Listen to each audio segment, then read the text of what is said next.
మధ్యాహ్న భోజన పథకంలో పనిచేస్తున్న కార్మికులు ఎదుర్కొంటున్న సమస్యలను రాష్ట్ర ప్రభుత్వం వెంటనే పరిష్కరించాలని సిఐటియు జిల్లా ప్రధాన కార్యదర్శి పి తేజేశ్వరరావు, జిల్లా ఉపాధ్యక్షురాలు అల్లు మహాలక్ష్మి, కె నాగమణి మధ్యాహ్న భోజన పథక యూనియన్ జిల్లా ప్రధాన కార్యదర్శి బి ఉత్తర డిఓ ఆఫీస్ వద్ద జరిగిన ధర్నాలో డిమాండ్ చేశారు.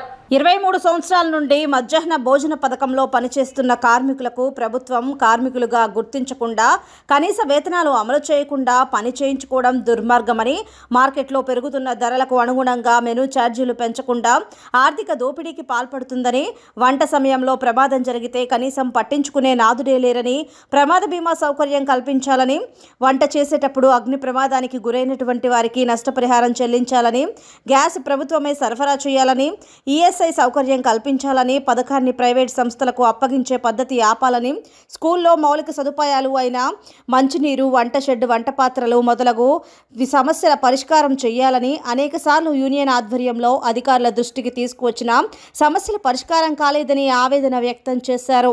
ప్రభుత్వం వెంటనే పరిష్కారం చేయాలని కోరారు.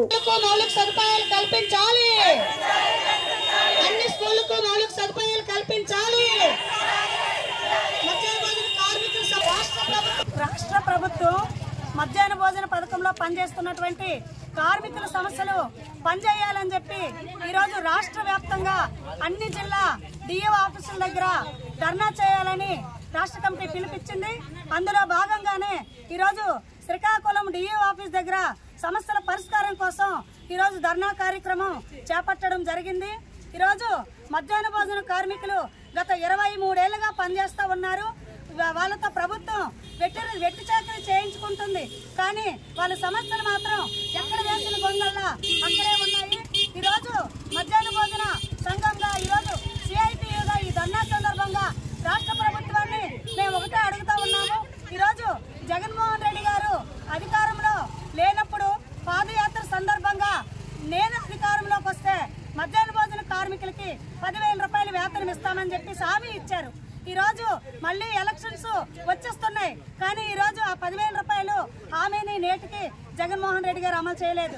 ఈరోజు జగన్మోహన్ రెడ్డి గారు అధికారంలోకి వచ్చిన తర్వాత మధ్యాహ్న భోజన పథకంలో జగనన్న గోరు ముద్దని మెనూ ఈరోజు తీసుకొచ్చారు. ఆయన పేరు పెట్టుకున్నారు. మెనూ చాలా హైలైట్ గా ఉంది. రోజుకొక ఐటమ్, బిర్యానీ, సాంబారు, ఆకుకూర అన్నము, అలాగే ఇవన్నీ పెట్టాలని చెప్పేసి ఈరోజు జగన్మోహన్ రెడ్డి గారు పెద్ద ఎత్తున మెనూ అమలు చేశారు. కానీ ఈరోజు ఆ మెనూకి ఇస్తున్న ఛార్జీలు 5 రూపాయలు, 7 రూపాయలు పైనిస్తే ఈరోజు ఉన్న ధరలకు కానీ ఏ రకంగా మధ్యాహ్న భోజన కార్మికులు పౌష్టికాహారాన్ని అందించగలరని ఈరోజు ఈ ధర్నా సందర్భంగా మధ్యాహ్న భోజన యూనియన్ గా జగన్మోహన్ రెడ్డి గారికి అడుగుతా ఉన్నాము. అలాగే ఈరోజు జగన్మోహన్ రెడ్డి గారు వచ్చిన తర్వాత ఈ పథకాన్ని ప్రైవేట్ సంస్థలకు ఇవ్వాలని చెప్పేసి కొన్ని దగ్గరలో ప్రైవేట్ సంస్థలకు ఇచ్చారు. అందుకని ఈరోజు ఏ ఉద్దేశం ఏదైతే మధ్యాహ్న భోజన పథకాన్ని పెట్టారో ఆ ఉద్దేశంకి అనుగుణంగా ఈరోజు రాష్ట్ర ప్రభుత్వమే ఈ పథకాన్ని నడిపించాలని చెప్పేసి రాష్ట్ర ప్రభుత్వాన్ని కోరుతా ఉన్నాము. ఈరోజు ధరలు చూస్తే చాలా విపరీతంగా ఉన్నాయి. ఈరోజు గ్యాస్ మీద ఉండాలని చెప్పేసి ఈ ప్రభుత్వం చెప్తా ఉన్నది. గ్యాస్ ధరలు ఆకాశాన్ని అంటుతున్నాయి, కాయగూర ధరలు ఆకాశాన్ని అంటుతున్నాయి. ఈరోజు ప్రతి నెల కూడా బిల్లులు వేయరు.